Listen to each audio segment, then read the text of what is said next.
बहुत ही जल्द शिवरात्रि का त्यौहार आने वाला है और हम शिवरात्रि का त्यौहार जो है बहुत ही धूमधाम से मनाते हैं। मंदिर में जाकर के उनकी पूजा करते हैं, उनको जलाभिषेक करते हैं। तो आज के वीडियो में मैं आप लोगों को यही बताने वाली हूँ कि मैं कैसे शिवरात्रि वाले दिन शिव जी भोलेनाथ की पूजा करती हूँ।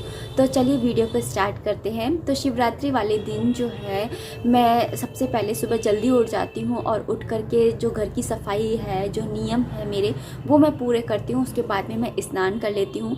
स्नान करते टाइम में इस बार कह रहे हैं कि मंगलवार की जो है शिवरात्रि रहेगी, तो मंगलवार वाले दिन सिर धो सकते हैं या नहीं धो सकते हैं।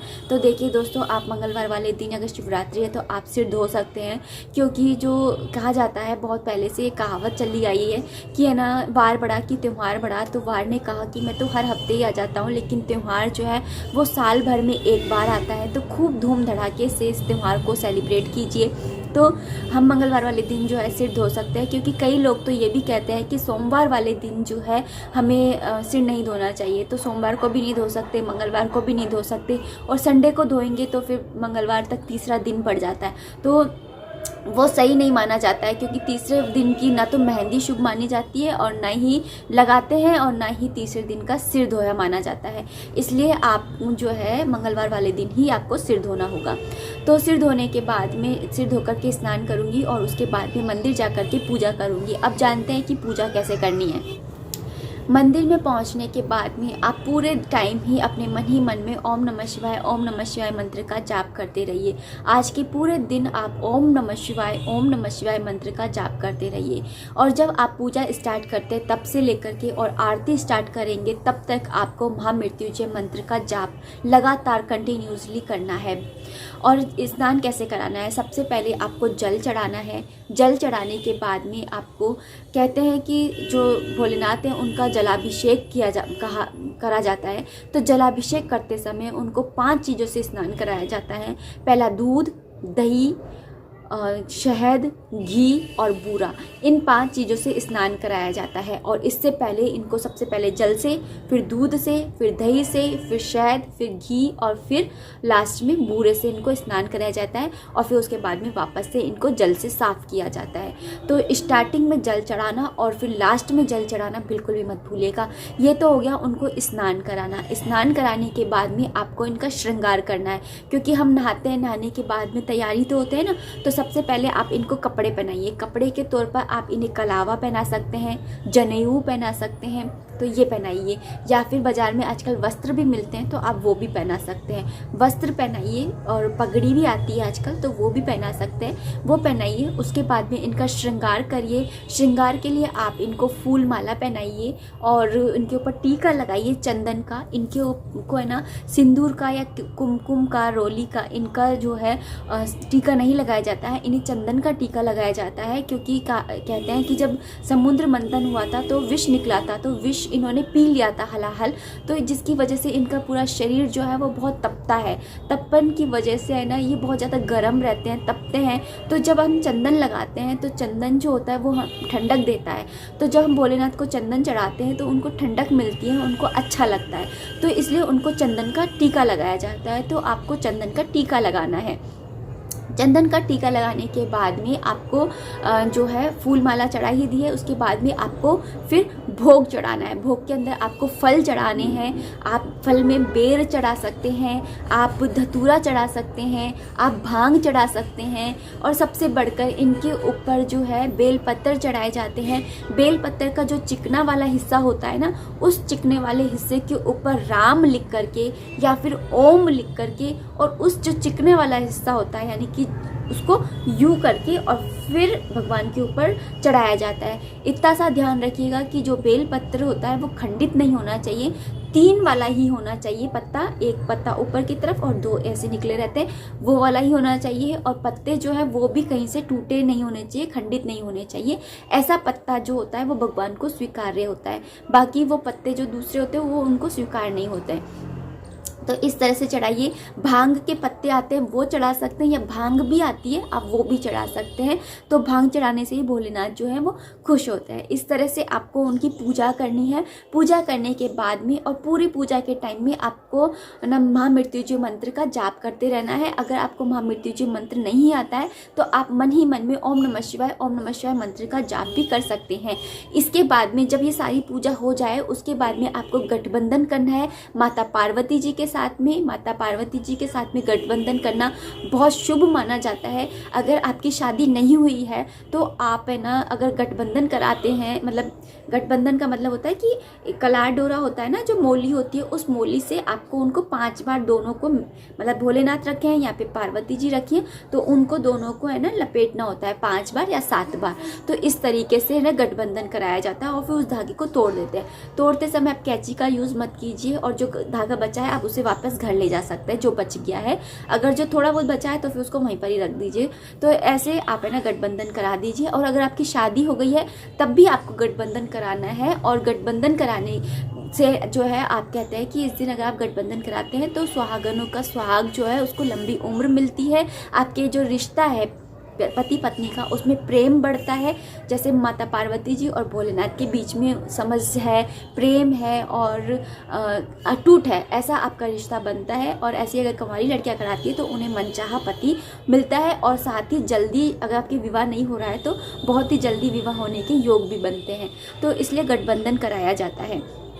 तो ये तो हो गई पूरी पूजा विधि। तो ये जब आप है ना मंदिर में जाते हैं तो आपको इस तरह से पूजा करनी है। और जब भी आप पूजा कराते हैं तो अगर आपके मंदिर में खाली सिर्फ भोलेनाथ हैं, पार्वती जी नहीं है, तो आप वहाँ पर घर पर से ही किसी को, मतलब मिट्टी की आप है ना पार्वती जी बना करके लेकर के जाइए। या फिर ना कोई जैसे चिकनी मिट्टी होती है ना, वो चिकनी मिट्टी का एक ऐसे पत्थर टाइप है ना बना करके और सोच करके कि ये पार्वती जी हैं, उनको मान करके और उनको शिवलिंग के वहाँ पर ले जाइए और फिर गठबंधन करिए। और गणेश जी भगवान की पूजा और पार्वती जी और भोलेनाथ जी की पूजा करना बहुत ज़्यादा ज़रूरी होता है इस पूजा के अंदर। वैसे अगर आपके मंदिर में है ना, तो ज़्यादातर हमारे यहाँ तो मंदिर के अंदर है ना कार्तिकेय जी, गणेश जी, ब्रह्मा विष्णु महेश और भोलेनाथ, माता पार्वती जी, नंदी जी, ये सभी बैठे हुए होते हैं। तो वहाँ पर पूजा करते हैं। तो ये सभी बैठे हों तो सबसे पहले सबको जल चढ़ा दीजिए। सबसे पहले गणेश जी को चढ़ाइए, उसके लास्ट में सबसे है ना भोलेनाथ को चढ़ाइए। इस बात का आप ध्यान रखिएगा, सबसे पहले गणेश जी को, फिर बाद में सबसे लास्ट में आपको भोलेनाथ को जल चढ़ाना है। इस बात का ध्यान रखिए। और उसके बाद में आपको जो है, जब आप है ना ये घी और इनसे स्नान कराते हैं तो आपको इन सबको भी स्नान कराना होगा, अगर आप जिस मंदिर में जा रहे हैं और वहाँ पर ये सब भी हैं तो। और नहीं है तो कोई बात है ही नहीं। और जब है ना नंदी जी भी पास में बैठी हुई हैं और आपकी अगर कोई विश है तो कहते हैं कि नंदी जी जो है वो भोलेनाथ के ना बहुत करीबी मानी जाती हैं, उनका वाहन भी मानी जाती है। तो आप उनके कान में, मतलब कि जब उनके कान में इस तरीके से यूँ सर ढक करके और उनके कान में जा करके और जो भी आपकी विश है आप उसको वहाँ पर बोल दीजिए उनके कान में। तो कहते हैं कि बहुत ही जल्दी, मतलब साल भर के अंदर ही वो विश जो है वो पूरी हो जाती है।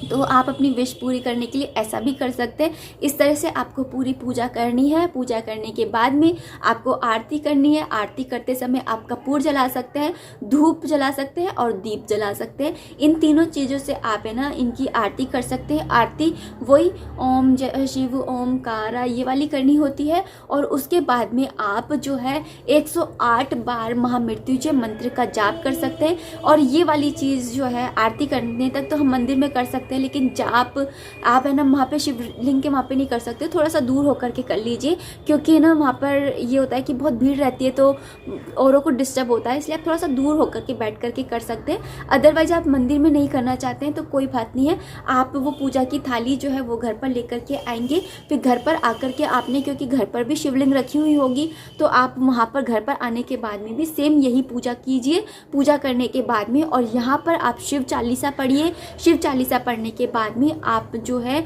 माला से जो महामृत्युंजय मंत्र है उसका जाप कीजिए। और ये जाप आप है ना इस टाइम पे पूजा करने के बाद में भी कर सकते हैं। और जब शिवरात्रि का जब रात का टाइम होता है, रात के टाइम में भी आपको जो है महामृत्युंजय मंत्र का जाप करना चाहिए। ऐसा करने से जो है भोलेनाथ जो बहुत ज़्यादा प्रसन्न होते हैं। क्योंकि अगर आप नाम का अर्थ देखें, शिवरात्रि मतलब शिव की रात्रि, मतलब रात के टाइम में ही हमें जो है भोलेनाथ के मंत्र का जाप करना चाहिए। शाम की आरती के टाइम पे हमें ज़्यादा कुछ नहीं करना है, उनका जो श्रृंगार किया हुआ है वो वैसे ही रहने दीजिए। आज के दिन मत हटाइएगा कि आप सोचें कि भगवान दबे हुए हैं, नहीं, वो बहुत प्रसन्न रहते हैं, खुश रहते हैं उन सारी चीज़ों से, उनको रहने दीजिए उनके बीच में ही। आप नेक्स्ट दिन जो है वो सारी चीज़ें बेलपत्र वगैरह जो है वो आप हटाइएगा, आप उस दिन मत हटाइएगा। तो आप शाम के टाइम में बस धूप दीप और कपूर जला करके वापस से वही आरती, सेम आरती कर सकते हो। और कपड़े बदलने हैं क्या, तो देखिए कपड़े नहीं बदलने हैं। अगर आपने वॉशरूम में नहीं गए हो तो आपको कपड़े नहीं बदलने हैं, लेकिन अगर आप वॉशरूम में चले गए हो तो आप अपने कपड़े चेंज कर लीजिए, फिर उसके बाद में आप आरती कर लीजिए। तो इस तरह से ना आपको भोलेनाथ की पूजा करनी है। अब खाते क्या हैं, आप लोग पूछोगे कि भोलेनाथ के व्रत में क्या खाते हो, तो देखिए हम लोग तो क्या करते हैं कि एक बार फलाहार करते हैं। तो जैसे किसी से अगर व्रत नहीं हो रहे हैं तो वो 2 बार भी फलाहार कर सकता है, लेकिन अगर आपसे व्रत हो सकते हैं तो आप है ना एक टाइम फलाहार कीजिए।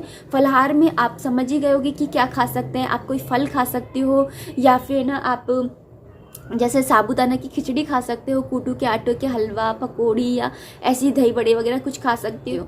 तो फलाहार की चीज़ें मतलब आपको खानी होती है। आप चिप्स तल के खा सकते हो, ये सारी चीज़ें। और जैसे आप है ना मंदिर में ना प्रसाद चढ़ाते हैं, शिवलिंग के ऊपर जो चीज़ चढ़ जाती है ना, वो चीज़ आप कभी भी अपने घर के अंदर मत लेकर के आइएगा। अगर आप है ना शिवलिंग के ऊपर चढ़ी हुई चीज़ अपने घर के अंदर लेकर के आते हैं तो आपके घर के अंदर दरिद्रता भी आ जाती है, क्योंकि शिवलिंग के ऊपर जो चीज़ चढ़ाई है आपने, आप नहीं खाएंगे, कोई और खाएगा वो चलेगा। कोई भी मतलब गरीब कोई खा ले, मंदिर का पुजारी खा ले, या कोई है ना और कोई बच्चा आकर के खा ले तो वो चलेगा, लेकिन आप मत खाइए, क्यों आपने चढ़ाया आप मत खाइए। लेकिन जैसे आप पूजा की थाली में लेकर के गए हैं, 2 केले ले गए, 8-10 ना बेर लेकर चले गए, तो आपने 2 ही चढ़ाए हैं और वो 4-5 बच गए हैं, तो उन 4-5 को आप खा सकते हो, लेकिन जो शिवलिंग पे चढ़ गया है उसे आप मत खाइएगा। तो इस तरीके से आप अपनी पूजा जो है वो कर सकते हैं।